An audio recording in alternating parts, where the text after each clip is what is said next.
Hello and welcome. अस्सलाम वालेकुम। Mohammad Iqbal Khan advocate. आज का जो हमारा लीगल लेक्चर है वो है if bank give miss report to ECIB. अगर आपका बैंक आपके कर्जा के बारे में गलत रिपोर्ट ईसीआईबी को देता है, if your bank give miss report of your loan to ECIB. अब आपने किसी बैंक से कर्जा लिया था, आपने वो कर्जा दे दिया है, आपने एनओसी भी ले ली है, सब चीज आपकी क्लियर है, मगर फिर भी आपकी बैड क्रेडिट हिस्ट्री आ रही है, आपका नाम डिफॉल्टर लिस्ट में आ रहा है। ईसीआईबी जो स्टेट बैंक ऑफ पाकिस्तान के पास लिस्ट अपडेट हो रही है, उस लिस्ट में आपका नाम शामिल है। चूंकि आपने पुराना कर्जा दे दिया, पुराने बैंक से कोई चारा ने भी बकाया नहीं है, कुछ भी बकाया नहीं है, सब अपने इन टाइम पेमेंट कर भी दिए, मगर अभी तक वो लिस्ट अपडेट नहीं हुई। देखिए, ईसीआईबी वो लिस्ट होती है जो डिफॉल्टर की लिस्ट होती है या क्रेडिट हिस्ट्री होती है बैड, वो अपडेट होती है ईसीआईबी लिस्ट में जो स्टेट बैंक पाकिस्तान तरतीब देता है। इसके लिए जो है वो लिखता है कंसर्न बैंक, जहां से आपने कर्जा लिया। अब आप नया कर्जा लेना चाह रहे हैं, जब लिया कर्जा लेने के लिए बैंक के पास गए, आपने जाके पूछा कि मुझे कर्जा चाहिए, उन्होंने आपकी क्रेडिट हिस्ट्री देखी, डिफॉल्टर लिस्ट देखी, तो उसमें तो आपका नाम था। बैंक ने कहा नहीं जी, आपका नाम तो डिफॉल्टर लिस्ट में आ रहा है, आपने सही तरीके से पेमेंट नहीं की या इतने पैसे बाकी हैं, आपने अभी तक पेमेंट ही नहीं की, तो हम इसलिए आपको कर्जा नहीं दे सकते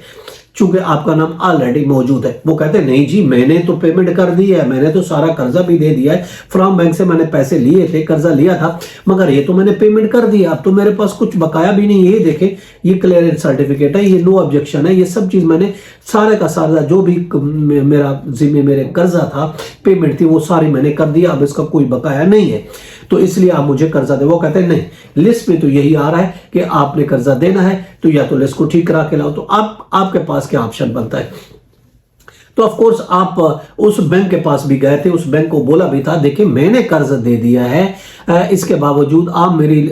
जो अपडेट कर ले, मगर आपने अपडेट नहीं की। तो देखिए, जब कोई पे कर देता है, सेटलमेंट कर देता है, राइट ऑफ हो जाता है, हर चीज क्लियर हो जाती है, कुछ बाकी नहीं रहता, कर्जा को आपने अपने बैंक से हर चीज क्लियर कर दी है, तो वो उसकी लिस्ट, उसको ये जिम्मेदारी है उस बैंक की जिसको आपने कर्जा दे दिया, सारे अपने उसके जो भी इंस्टॉलमेंट थी, पैसे थे, बकाया जाता, हर चीज दे दिए, तो उसको अपडेट करना। अब देखें, अपडेट ये करने में एक लिस्ट जो है, ये याद रखें, कम से कम 12 महीने रहती है। 12 महीने अब आपने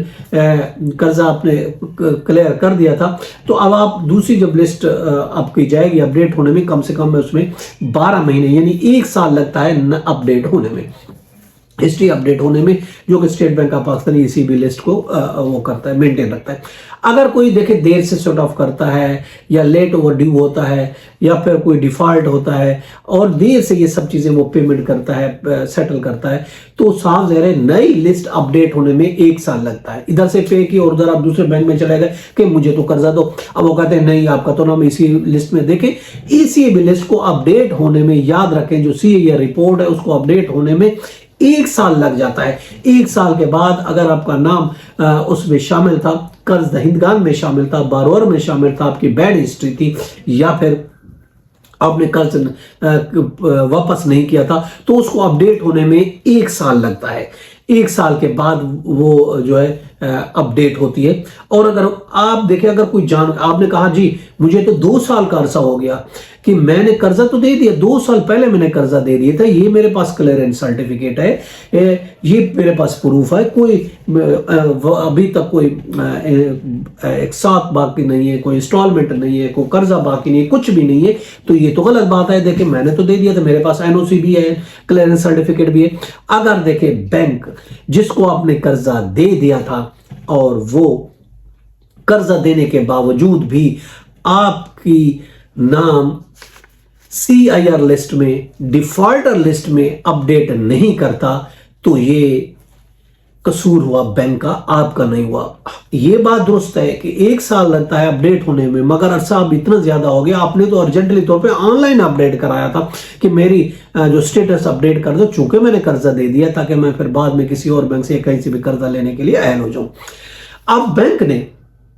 ये बैंक की रिपोर्ट थी कि आपकी हिस्ट्री को अपडेट करता, आपने जो कर्ज दे दिया उसको अपडेट करता, उसने नहीं किया, ये बैंक ने गलत किया, वो अपनी जिम्मेदारी से भागा। अगर कोई गलत रिपोर्ट दे देता है, वो अभी तक वो रिपोर्ट देता है कि आप डिफॉल्टर है, क्लियरेंस आपकी नहीं भेजता, ये जिम्मेदारी थी उस बैंक की, वो क्लियरेंस भेजता। अगर कोई क्लियरेंस नहीं भेजता, आपने कर्ज दे दिया, तो ये मिसकंडक्ट है, ये गलत बात है। आप इस बेस पर बैंक के खिलाफ, उस बैंक के खिलाफ कार्रवाई कर सकते हैं, हत्ता कि पैनल एक्शन, स्टेट बैंक कहता है उस बैंक के खिलाफ आप पैनल एक्शन भी कर तरतीब दे सकते हैं, ना सिर्फ प्यूनिटिव बल्कि पैनल एक्शन भी आप उसके खिलाफ कार्रवाई कर सकते हैं, उसके खिलाफ डैमेज क्लेम कर सकते हैं, उसके खिलाफ एफआईआर दर्ज करा सकते हैं, उसके खिलाफ कार्रवाई करा सकते हैं बैंक कोर्ट में कि ये देखें मैंने तो सारी पेमेंट कर दिए, इसके खिलाफ प्यूनिटिव एक्शन क्यों नहीं लिया, इसके खिलाफ पैनल एक्शन क्यों नहीं लिया जाए, क्योंकि इसने मेरी हिस्ट्री अपडेट नहीं की, मैंने क्लियरेंस सर्टिफिकेट भी ले लिया मगर इसने अपडेट नहीं किया, अब भी मैं ये मुझे डिफॉल्टर शो कर रहा है, जो कि गैर कानूनी, गैर इलीगल है, जो कि बुनियादी हमारे फंडामेंटल राइट के, ताकि मैं दूसरा कर्जा नहीं ला सकूं, उसके खिलाफ है, इसलिए कि इसके खिलाफ कार्रवाई की जाए। ऑफ कोर्स आप उस बैंक के खिलाफ कार्रवाई कर सकते हैं, आपके पास ऑप्शन है, आप